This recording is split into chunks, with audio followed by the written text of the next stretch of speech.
हम पढ़ेंगे एज़ेकिएल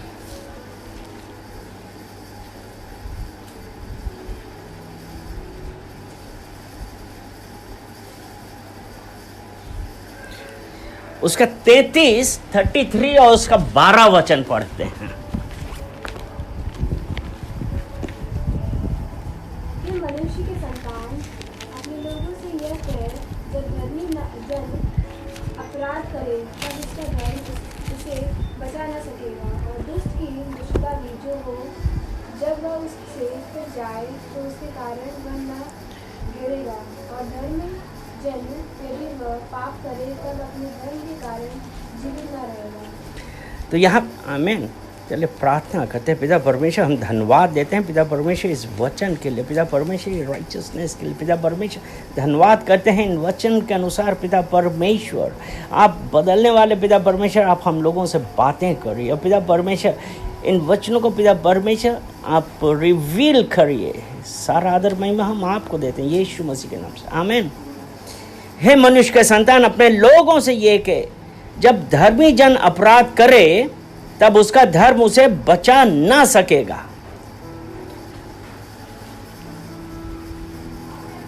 धर्मी मतलब राइचस।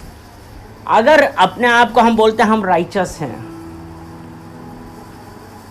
और कहने लोगों को दिखाने के लिए तो हम बहुत अपने, नहीं मैं ऐसा नहीं करता हूं, मैं वैसा नहीं करता हूं। लेकिन अब यहां पे अपराध क्या है? अपराध ये नहीं है कि जो आपको दिखाई ही देते हो। वो बहुत से अपराध ऐसे हैं जो हम अपने मन ही मन में करते हैं, या हम जाके किसी से बातें करके करते हैं, कुड़कुड़ाते हैं, बुराइयां करते हैं। ये जो इस प्रकार के अपराध हैं, तो क्या एक किसी धर्मी के लिए जिसने यीशु मसीह को स्वीकार किया, और दूसरा उसका क्या था? क्योंकि अगर हम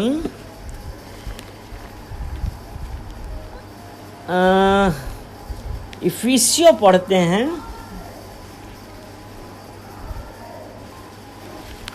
2 उसका 8 पढ़ते हैं, तो उसमें ऐसा लिखा है ना, क्योंकि विश्वास के द्वारा, हाँ, क्योंकि विश्वास के द्वारा अनुग्रह से तुम्हारा उद्धार हुआ है। यानी कि जब हमारा उद्धार हुआ, क्यों? क्योंकि हमने यीशु मसीह को पर विश्वास किया। और जब हमारा उद्धार हुआ, उद्धार होने का क्या मतलब है? कि हम अनंत जीवन के हकदार हो गए। हमने स्वीकार किया ना यीशु मसीह को। जब हम यीशु मसीह को हमने स्वीकार किया,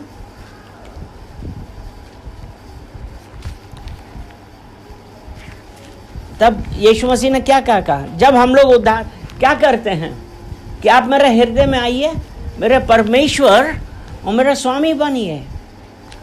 और जब हम ऐसा करते हैं तो हमारा नाम कहाँ पे लिखा जाता है? जीवन की पुस्तक में। हमारा उद्धार हुआ। क्योंकि हिब्रानिया 11 उसका 6 पढ़ेंगे तो उसमें ऐसा लिखा है, और विश्वास बिना उसे प्रसन्न करना अनहोना है, क्योंकि परमेश्वर के पास आने वाले को विश्वास करना चाहिए कि वो है, और अपने खोजने वालों को प्रतिफल देता है। अगर हम यहाँ पे ये देख रहे हैं कि जब हमने उसको स्वीकार किया, यानी कि हमने विश्वास किया, और जब आज हमने उसका विश्वास किया और अपना परमेश्वर, अपना उद्धारकर्ता माना है, और यही है ना कि विश्वास किए बिना उसे प्रसन्न करना अनहोना है, और ये सब ठीक है। लेकिन यहाँ पे जो हमने एज़ेकिएल में पढ़ा, उसमें क्या लिखा था? उसमें यही तो लिखा है ना कि जब धर्मी जन अपराध करे, उसका धर्म, आपकी राइचसनेस आपको नहीं बचाएगी। अगर आप ये सोचें कि नहीं, हमने तो यीशु मसीह को स्वीकार कर लिया है, और उसके बाद आप उन कामों में पड़े रहें जो परमेश्वर के राज्य के हिसाब से सही नहीं है, तो क्या परमेश्वर हमसे प्रसन्न होगा? नहीं होगा।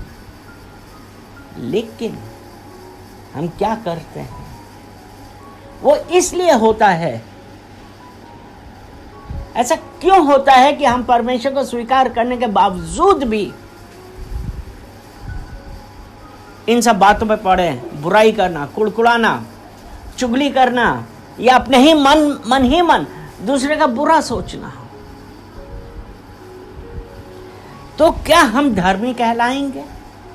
क्या हम परमेश्वर के राइचस कहलाएंगे? क्योंकि यहां पे यही तो लिखा है कि धर्मी जन अपराध करे तो उसे उसका धर्म बचा ना सकेगा। इसीलिए तो यिर्मयाह 17 उसके 9 में यही तो लिखा है कि मन सब वस्तुओं से अधिक धोखा देने वाला है।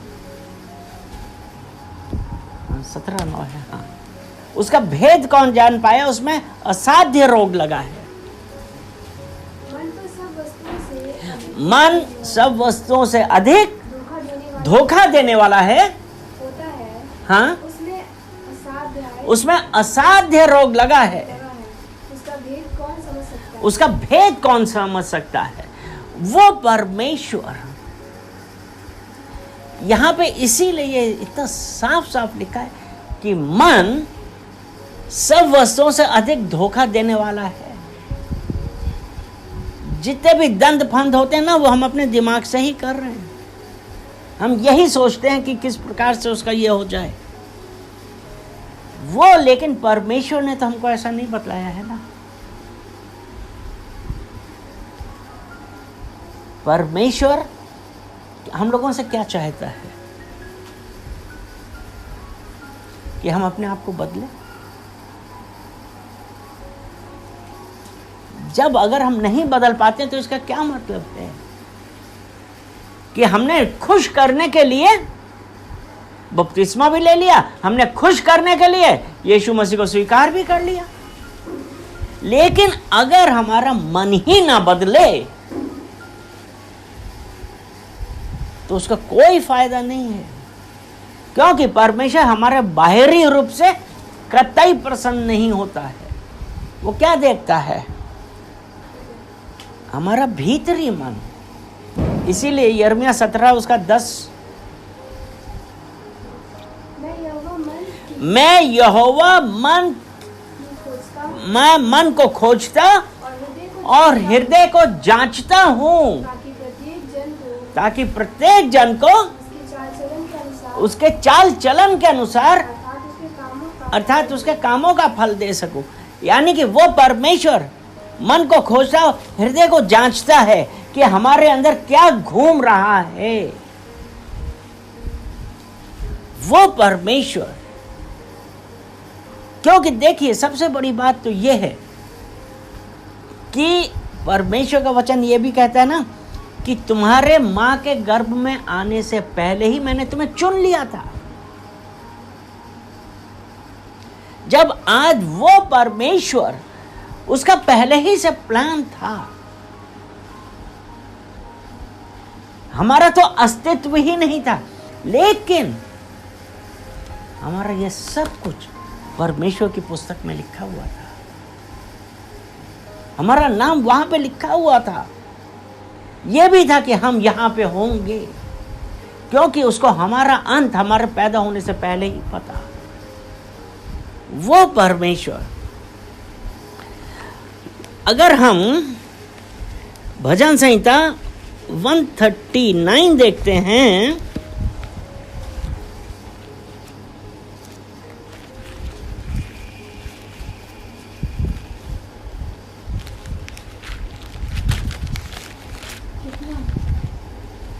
अभी बताते हैं,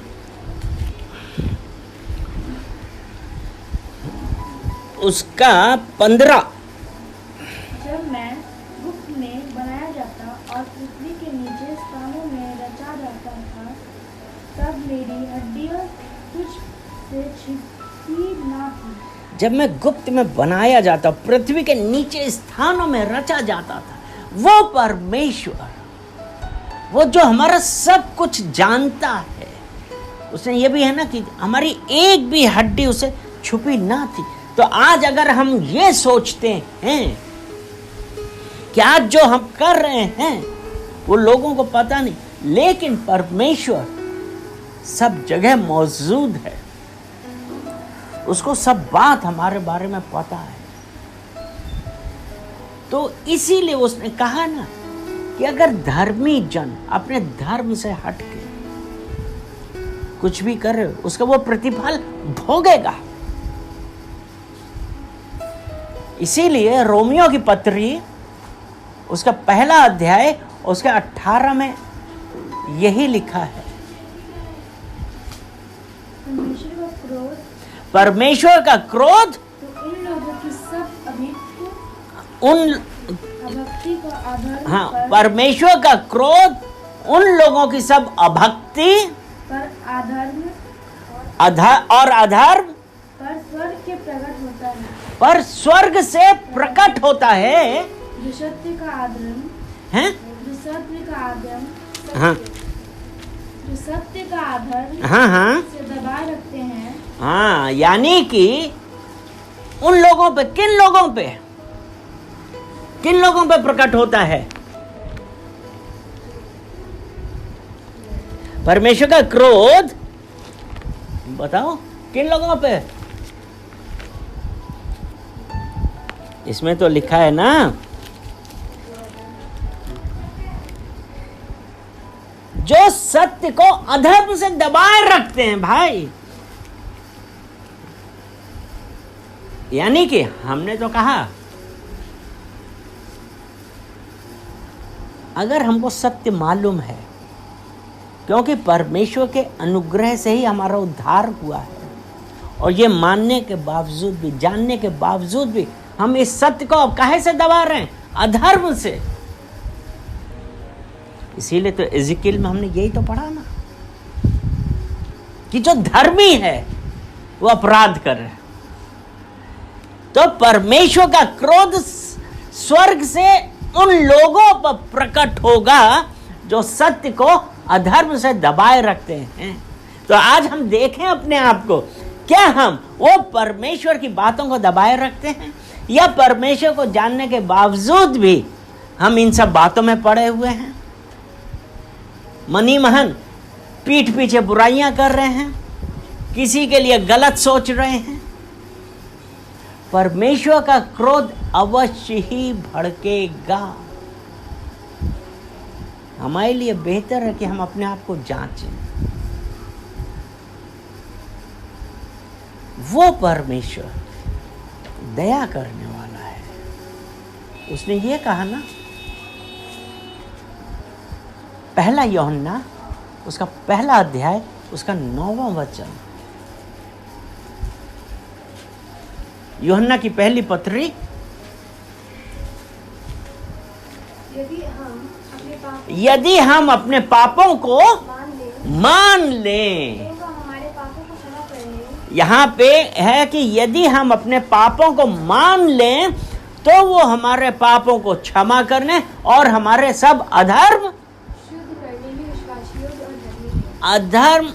अधर्म शुद्ध करने में विश्वास योग और धर्मी है वो। आज क्या हम अपने पाप मानते हैं? उल्टा हम पाप मानने की बजाय हम अपने पाप को जस्टिफाई करने लगते हैं। अरे नहीं, मैंने सही कहा, उसने ऐसा कहा, उसने ऐसा किया। तो हमने क्या किया कि हम अपने पाप, हम अपनी गलती, अपनी माफी मांगने की बजाय हम जस्टिफाई करने लगे कि जो हमने गलत किया था हम उसको जस्टिफाई कर रहे हैं। क्या परमेश्वर ऐसे प्रसन्न होता है? लेकिन यही है ना कि यदि हम अपने पापों को मान लें तो वो हमारे पापों को माफ करता है और हमारे अधर्म, वो परमेश्वर जो हम आपसे और मुझसे प्रेम करता है वो हमसे क्या चाहता है? यही तो चाहता है ना, हम अपने पापों को मान लें। पाप माफ भी कर रहा है, हमारे अधर्म भी साफ कर रहा है। तो ऐसा परमेश्वर कहाँ है? आज जब हम उस परमेश्वर के पास आएंगे तो वो परमेश्वर हमको माफ करेगा, लेकिन जरूरी है कि हम माने कि हाँ हमने पाप किया है, और ये पाप किया है सबके सामने भी नहीं, अगर हमने अपने मन में भी किया है, मानिए, कन्फेस करिए कि हाँ परमेश्वर हमने ऐसा किया, हमने उसके लिए ऐसा बोला, हमने उसके लिए ऐसा सोचा। हम माफी मांगते हैं पिता परमेश्वर, और वो परमेश्वर जो मन को जांचता और वो मन को खोजता और हृदय को जांचता है। मतलब यहां से तो आपने कहा, लेकिन अंदर ही अंदर उसको आप बसाए हुए हैं, तो पाप, आप ये सोचिए, परमेश्वर मन के हिसाब से नहीं, हमारे हृदय के हिसाब से हमको हमारे हर कार्यों का फल देगा वो परमेश्वर। इसीलिए हम परमेश्वर से प्रार्थना करेंगे कि एज़ेकिएल 36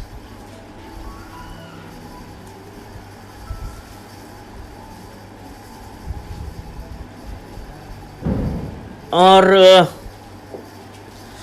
26 और 27 पढ़ेंगे। मैं तुमको नया मन दूंगा और तुम्हारे भीतर नई आत्मा उत्पन्न करूंगा। तुम्हारे भीतर नई आत्मा उत्पन्न करेगा। ये इसलिए, यदि हम अपने पापों को मानेंगे, हम माफी रिपेंट करेंगे, पश्चाताप करेंगे, तो वो कहता है मैं तुमको नया मन दूंगा और तुम्हारे भीतर नई आत्मा उत्पन्न करूंगा, तुम्हारी देह में से पत्थर का हृदय निकाल कर तुमको मांस का हृदय दूंगा। वो बोलते हैं ना, हम लोगों ने कई बार देखा है ना कि देखो कितना इसके मन में दया भाव कुछ है ही नहीं, स्टोन हार्ड है, यानी कि वो इतना कठोर हृदय हो गया है कि हमको किसी बात से फर्क नहीं पड़ता। लेकिन आज जो हम परमेश्वर के जन हैं,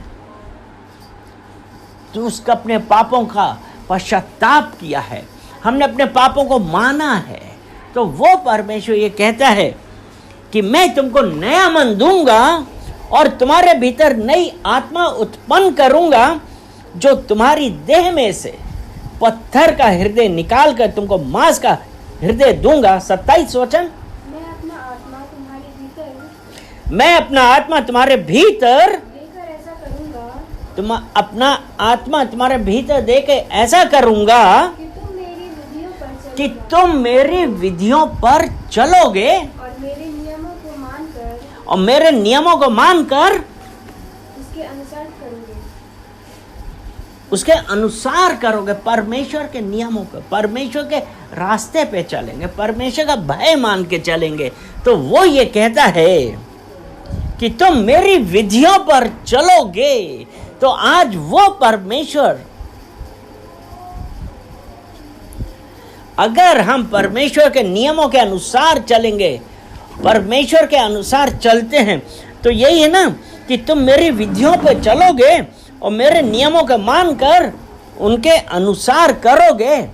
अगर इसी का 31, जब परमेश्वर का आत्मा हमारे अंदर है और जब परमेश्वर ने हमारा हृदय बदला है और परमेश्वर के अनुसार चल रहे हैं, उसकी विधियों के अनुसार चल रहे हैं, उसके नियमों के अनुसार चलते हैं, तो इसका 31 वचन क्या कहता है? तब तुम अपने बुरे चाल चलन और अपने कामों को जो अच्छे नहीं थे स्मरण करके अपने अधर्म अपने अधर्म और घिनौने कामों के कारण अपने आप से घृणा करोगे। वो परमेश्वर, जब आज वो परमेश्वर अपना हृदय, उसने कहा ना, मैं तुम्हारे अंदर से मांस का हृदय निकाल कर, वो पत्थर का हृदय निकाल कर मांस का हृदय देऊंगा। वो किस लिए? कि हम उसकी विधियों के अनुसार, उसके नियमों के अनुसार चलेंगे, जब हम परमेश्वर की आज्ञाओं पे चलेंगे, तब उसने कहा है कि तुम अपने बुरे चाल चलन और अपने कामों को जो अच्छे नहीं थे स्मरण करके उनसे घृणा करोगे। वो परमेश्वर हम लोगों से क्या चाहता है कि अगर हमारे अंदर कुछ भी ऐसा है तो हम चलिए परमेश्वर से माफी मांगे और कहें, परमेश्वर मेरे अंदर आइए,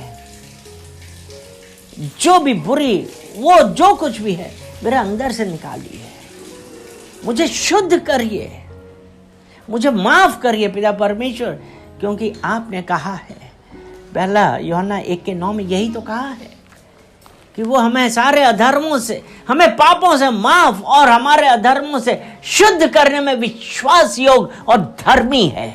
आज वो परमेश्वर आज यही कह रहा है, लेकिन क्या हम आज ये स्वीकार कर रहे हैं?